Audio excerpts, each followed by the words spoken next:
Ako si Jens, mahilig ako mag-DIY. Hindi ako professional katulad ng iba. Gusto ko lang share sa inyo kung ano mga kaya kong gawin.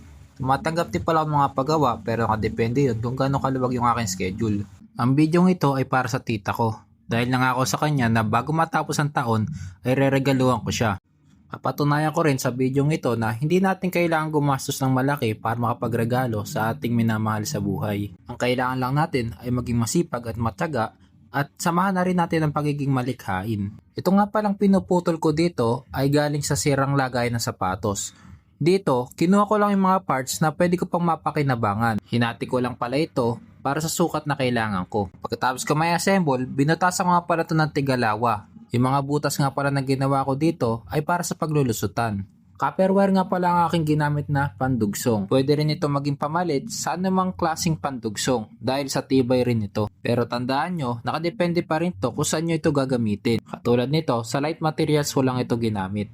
Gumamit nga pala ako dito ng 5 pirasong aluminum na magkakaparehong haba. Dahil magpo-flooring tayo, nakakatulong ito para mas maging matibay yung ating flooring. Kung mapapansin nyo dito, gumamit ulit ako dito ng copper wire. Gumamit din pala ako dito ng tiles at mga kahoy para sa ating gagawing pagsisemento mamaya. Gumamit din pala ako dito ng glue stick para hindi gumalaw yung kahoy na magiging guide para sa ating pagpo-flooring mamaya. Sa part na to, inihahanda ko na yung mga gagamitin ko sa pagpo-flooring. Gusto ko lang din magpasalamat sa lolo ko na nanghingi sa kakilala niya ng buhangin para sa gagawin kong pagsisemento. Uunahan ko na rin po kayo, hindi po ako isang mason. Kaya kung may makikita man po kayong pagkakamali sa aking pamamaraan ng aking pagpo-flooring, ay pagpasensya nyo na rin po ako. Dahil gusto ko lang naman pong ipakita sa inyo kung paano ko po nabuo yung regalo ko para sa tita ko. Makalipas lang ilang minuto, hinalo ko na rin to ng maayos para sa gagawin nating pagpo-flooring. Ang una ko nga pala ginawa dito ay nagpahidla ako dito ng manipis para sa magiging base ng ating ginawang frame. Para kapag natuyo yung flooring, buo ito. Ang ibig kong sabihin sa buo ito, kapag natuyo na yung flooring at tinanggal na yung pinakakahoy or yung mismong naging guide, ay buo itong makikitang nakasemento. Kapag kasi hindi ako naglagay ng manipis na pahid, kapag tinignan ito sa ilalim, ay makikita doon yung plastic at yung mga aluminum na nilagay ko. Sa part na to, gagamit nga pala ako dito ng 1S BMS para maging protection sa ating battery. So gumamit din pala ako dito ng 18650 na battery na may capacity na 2500 para mas matagal nating itong magamit.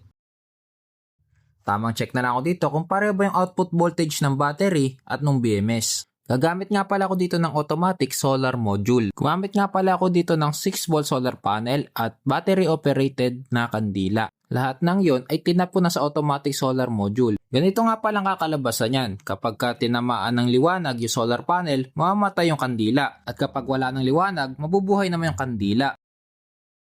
Nung matuyo na ang simento, ito ang kanyang kinalabasan. So gagamit nga pala ako dito ng 2 kahoy. Yan. At kung makikita nyo dito, ay naglagay nga pala ako dito ng butas. Gumamit din pala ako dito ng black screw para maturnilyo ko na yung kahoy sa ginawa kong butas. Ang purpose nga pala ng nilagay kong kahoy ay para may pagturnilyon ako sa ilalagay kong cover sa gilid. Ito nga pala yung mga retaso na nahingi ko sa tito ko noon. Bale ito ngayon yung gagamitin kong pang cover sa gilid. Ang una ko nga palang ginawa dito ay binutasan ko muna para mamaya ay madali lang itong itornilyo. Pagka sinirekta ko ng tornilyo agad ay maaaring masira yung ginamit nating pang cover at maaari ring pumutok yung kahoy. Gumamit na nga pala ako dito ng cordless drill para mas mapabilis yung ating pagkakabit ng cover. Buti na lang na itabi ko tong mga retaso. May ugali kasi ako na kapag alam ko mapapakinabangan ko pa, ay itatabi ko ito kahit na abutin pa ng ilang taon bago ko ulit magamit. Kaya laging sinasabi sa nanay ko na para bang may junk shop sa loob ng bahay namin sa dami ko ng gut-gut. Sorry na ulit, Nay. Hindi pare-pareho yung taas ng akin nilagay na cover. Kaya dito, sinusukata ko na at ang tawag sa sukat na to ay tantiameter. Biro lang. Sinimulan ko na nga palang bawasan at pantayin yung bawat cover na nilagay ko. At napag-isip-isip ko na, pangit nga pala yung posisyon na aking ginawa kanina. Kaya no choice ako, kaya kinalas ko isa-isa. Isa-isa kong binawasan.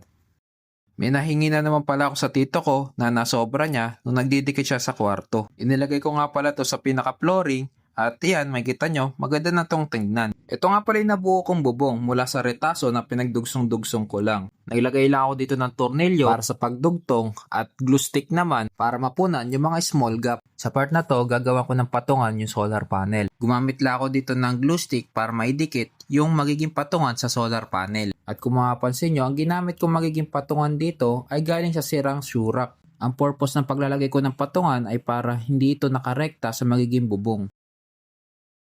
Gumamit lang ulit ako dito ng glue stick para maidikit yung ginawa kong patungan sa bubong. Nagbutas lang ulit ako dito para makapaglagay ng tornilyo para mas maging matibay ang kapit.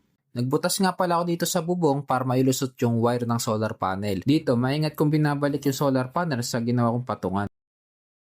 Isa-isa kong dinikit yung mga retaso na galing sa pinagputulan ko. Kailangan ko kasing makabuo ng at least 55 cm na gagamitin ko pang cover. Naglagay na rin pala ako dito ng guhit para maging guide ko sa gagawin kong pagtatabas. Sinimula ko na nga pala dito ang pagtatabas. Naka-fast forward lang dito sa video pero matagal ko itong binabawasan. Dahil pagka nagkamali ako dito or kung may naputol, wala na ako magiging pamalit.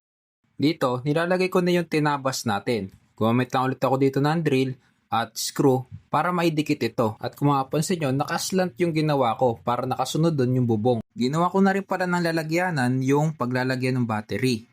So, ang ginamit ko nga pala ditong materials ay yung Sintra board. Isa-isa ko na rin palang hininang yung bawat parts katulad ng battery, solar panel, at wire para sa ilaw. Para mailagay ko na rin sa ginawa kong lalagyan.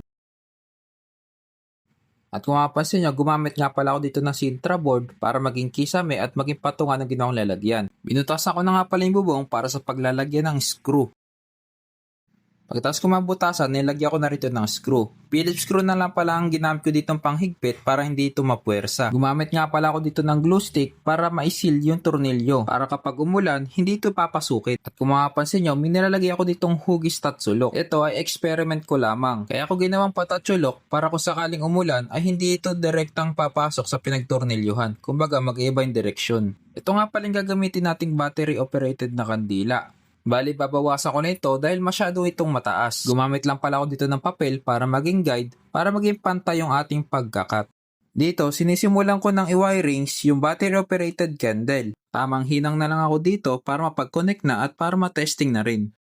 At kung makikita nyo dito, maayos naman gumagana yung ating ginawa. At masasabi ko na, successful yung ating ginawa. Tamang kalas na lang ako dito nung ginamit kong pangporma nung ako ay nagpo-flooring.